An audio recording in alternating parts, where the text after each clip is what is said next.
नमस्कार। एससी परिवार के आप सभी सदस्यों का द ऑफिसर्स लाइब्रेरी के यूट्यूब चैनल पर स्वागत है। आज हम देख रहे हैं ऑडिट एंड अकाउंट मैनुअल के चैप्टर 3 को। चैप्टर 3 में आज हम कुछ इम्पॉर्टेंट फैक्ट्स को देखेंगे। यह चैप्टर आपके लिए इम्पॉर्टेंट इसलिए भी है कि यह आपके एग्जाम पॉइंट ऑफ व्यू के साथ साथ आपके नॉलेज को इन्हांस करेगा। देखते हैं rapid fire question answer pattern में। क्वेश्चन है, where should all monetary transaction be recorded? यानी जो मॉनेटरी ट्रांजेक्शन्स होते हैं, जो पैसे के लेन देन संबंधी ट्रांजेक्शन होते हैं, उसे कहाँ रिकॉर्ड किए जाते हैं? तो उसे कैश बुक में रिकॉर्ड किए जाते हैं, या कैश के रूप में जहाँ भी लेन देन होता है, कैश या फिर अकाउंट टू अकाउंट, उसे कैश बुक में एंट्री करना होता है। रीजन में देखें तो ब्रांच ऑफिस में भी इसकी आवश्यकता पड़ती है। Next, how often should the cash book be closed? Cash book को कब क्लोज करना चाहिए? तो वह डेली रूटीन पर होता है। Per day cash open, cash close, आज के ओपन बैलेंस एंड लास्ट में फाइनली आज क्लोजिंग बैलेंस, वो डेली रूटीन होता है। Next, what must be verified at the end of each month? यानी प्रत्येक महीने के लास्ट में किस चीज को वेरीफाई किया जाता है? तो कैश बैलेंस को। ब्रांच लेवल पर कैश के रूप में कितने पैसे बैलेंस है उसे ईच मंथ के लास्ट में वेरीफाई किया जाता है। Next, how should mistake in the cash book be corrected? यानी कैश बुक के एंट्री में यदि कोई मिस्टेक होता है तो क्या उसे करेक्ट किया जा सकता है? तो करेक्ट किया जा सकता है, बशर्ते कि वहां रेड इंक से मार्क किए जाने चाहिए। नेक्स्ट है, what should be done with the blank spaces in the cash book? यदि कैश बुक में किसी पेज में कोई ब्लैंक स्पेस हो तो कैसे उसे फिल करना चाहिए? तो हमें एक डायगोनल लाइंस के थ्रू उसे ऐसे कट करना होता है। यदि हमारा इस टाइप से कैश बुक है और हमने यदि एंट्री किया है इसमें कुछ एंट्री हो रखे हैं और नीचे के इतने स्पेस यदि खाली है तो हमें उसे डायगोनल क्रॉस करने होते हैं। ये इसका सही तरीका होता है। नेक्स्ट देखते हैं, हु रिकॉर्ड्स कैश डेफिसिट या एक्सेस? कैश का डेफिसिट या कैश एक्सेस हो उसे कौन रिकॉर्ड करता है? हेड ऑफ ऑफिस, जो ऑफिस का हेड होगा वो, और cash officer. Next, where is excess cash recorded? यानी एक्सेस कैश को कहाँ रिकॉर्ड किया जाता है? तो इसे डिपॉजिट करना होता है। किसमें? मिसलेनियस हेड में उसे डिपॉजिट करना होता है। डिपॉजिट कहाँ होगा? तो ESIC के अकाउंट 1 में। Next, where are unissued receipt book be stored? यानी जो इशू नहीं हुए हैं रिसिप्ट बुक, ऐसे रिसिप्ट बुक जो कि इशू नहीं हुए हैं, उसे कहाँ रखा जाता है? स्टोर कहाँ किया जाता है? तो स्टोर उसे लॉकर में रखा जाता है, और वो भी किसके साथ? Locked with deputy director finance, यानी DD फाइनेंस के पास लॉकर में इसे रखा जाता है। Next, who handles receipt book during the day? यानी दिन में, यानी वर्किंग डे में रिसिप्ट बुक को हैंडल कौन करता है? रिसिप्ट बुक को कैशियर इन ऑफिसेज, जो ब्रांच ऑफिसेज होते हैं, जो ऑफिसेज होते हैं हमारे, उसमें जो कैशियर होगा, कैशियर की ड्यूटी है रिसिप्ट बुक को हैंडल करना। Next, when are receipt book verified? Receipt book को वेरीफाई कब किया जाता है? End of the financial year. Financial year, अब आपको पता है कि फाइनेंशियल ईयर क्या होता है? April to March. इसके फाइनेंशियल ईयर के एंड में रिसिप्ट बुक को वेरीफाई किया जाता है। नेक्स्ट है, where are receipt cheques recorded? जो चेक रिसीव होते हैं उसको कहाँ रिकॉर्ड किया जाता है? उसे रजिस्टर में एंट्री करना होता है कि हमारे पास जो चेक्स आए हैं सीरियल नंबर कहाँ से कहाँ तक प्राप्त हुए। इसे किस रजिस्टर में? तो रजिस्टर होगा जिसमें फॉर्म नंबर A6 के फॉर्म में होगा। Next, when should money be deposited in the bank? अब जो हमारे पास सरप्लस अमाउंट होता है वो हमें बैंक में जमा कराने होते हैं। बैंक में मतलब ESIC के अकाउंट 1 में जमा कराने होते हैं। वो किस दिन होगा? या तो सेम डे में या फिर नेक्स्ट वर्किंग डे में। जो भी हमारे पास पैसे होंगे उसे जमा करने होते हैं, सेम या फिर नेक्स्ट वर्किंग डे में। नेक्स्ट क्या है, what must be created for bank deposit? जो पैसे हमें बैंक में जमा करने होते हैं तो हम किसके माध्यम से करेंगे? रिसिप्ट ई चालान्स इन ERP। हमें यदि ब्रांच में कुछ कैश प्राप्त हुए, जैसे आपको पता है रूल 6061 के थ्रू 120 रुपये मिलते हैं हमारे पास, IP के द्वारा जमा किए जाते हैं, रिटायर्ड IP के द्वारा। तो वह 120 रुपये यदि कैश के रूप में हमारे पास आए इसके बाद हमें इस कैश को बैंक में जमा कराना होता है। जमा कराने के लिए एक चालान क्रिएट करना पड़ता है, वह रिसिप्ट चालान होता है और वो कहाँ से क्रिएट होगा, तो हमारे ERP लॉगिन के थ्रू होता है। नेक्स्ट देखते हैं। नेक्स्ट है where are remittance recorded. Remittance कहाँ रिकॉर्ड किए जाएंगे, तो कैश बुक में।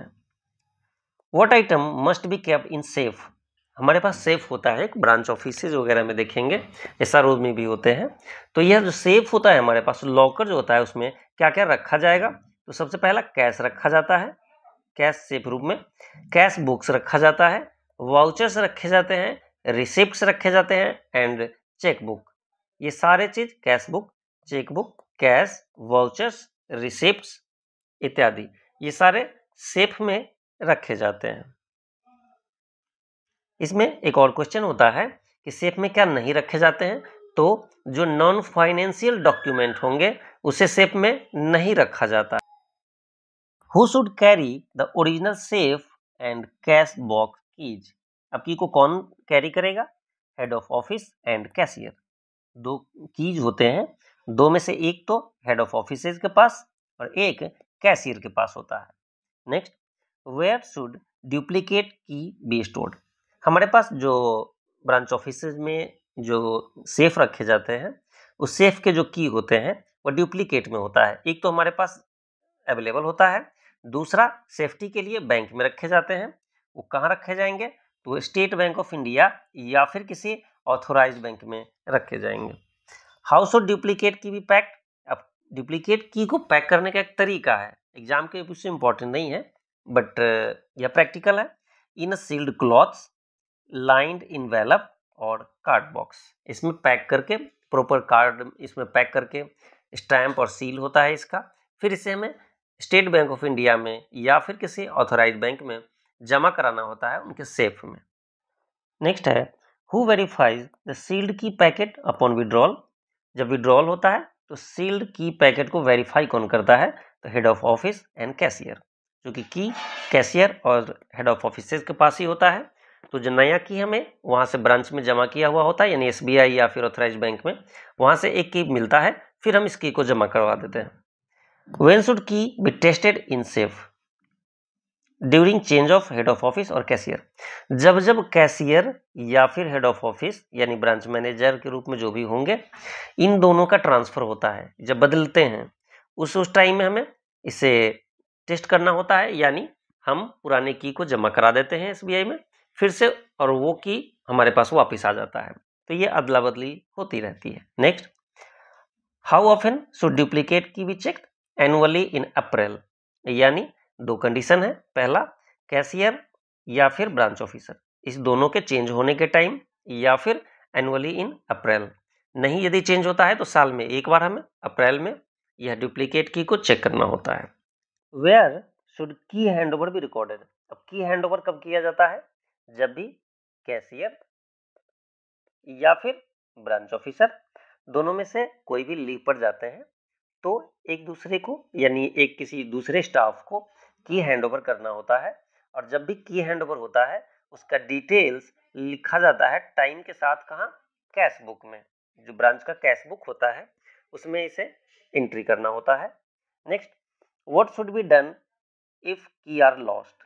यदि की लॉस्ट हो जाए तो क्या होगा, report to the police and ROSRO, जो रेस्पेक्टिव ROSRO होते हैं और FIR कराने होते हैं। Next, who receive the final investigation report on lost key. यदि कोई की खो गया है, इसके फाइनल इन्वेस्टिगेशन रिपोर्ट कौन लेते हैं, तो फिर वो डायरेक्टर जनरल DG ESIC लेते हैं।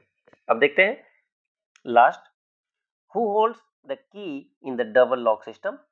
अब डबल लॉक सिस्टम में की किसके पास होते हैं, one key with authorise officer, one with the cashier, यानी एक वहां के ऑफिसर के पास और एक कैशियर के पास, दो की। ये नॉर्मल फिनोमिना है जो कि आप ब्रांचेज में देखते होंगे, ESIC या फिर बैंक्स इत्यादि जगहों पे सेम फिनोमिना है। नेक्स्ट है, can the cashier open and lock the safe alone. क्या कैशियर कभी भी अकेले में लॉक को ओपन या लॉक कर सकता है, नहीं। बोथ की होल्डर्स मस्ट बी प्रेजेंट, यानी दोनों की होल्डर प्रेजेंट होने चाहिए।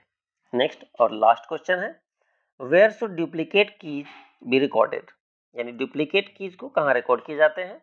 इन the register of duplicate key. Duplicate key के लिए अलग से रजिस्टर होते हैं जो कि फॉर्म A7 के रूप में होते हैं, तो इसे रिकॉर्ड किया जाता है। देखते हैं ओवरऑल हमने आज क्या देखा। तो ओवरऑल हमने देखा कि आज हमने बात किया चैप्टर 3 का। चैप्टर 3 में हमने देखा कि कैसे ट्रांजैक्शन को कैसे रिकॉर्ड किया जाता है। मैक्सिमम हमने देखा ब्रांच ऑफिस से रिलेटेड, फिर हमने देखा कैश ब्रांच से रिलेटेड, चेक से रिलेटेड इत्यादि। फिर हमने देखा सेफ की से रिलेटेड। फिर हमने देखा कैश बुक में कैसे चार्ज, हैंडओवर, टेक ओवर इत्यादि होते हैं। तो आज हमने लगभग चैप्टर 3 को ओवरऑल देखा है, जो कि आपके एग्जाम पॉइंट ऑफ व्यू से एवं आपके नॉलेज पॉइंट ऑफ व्यू से इंपॉर्टेंट होने वाला है। Thank you.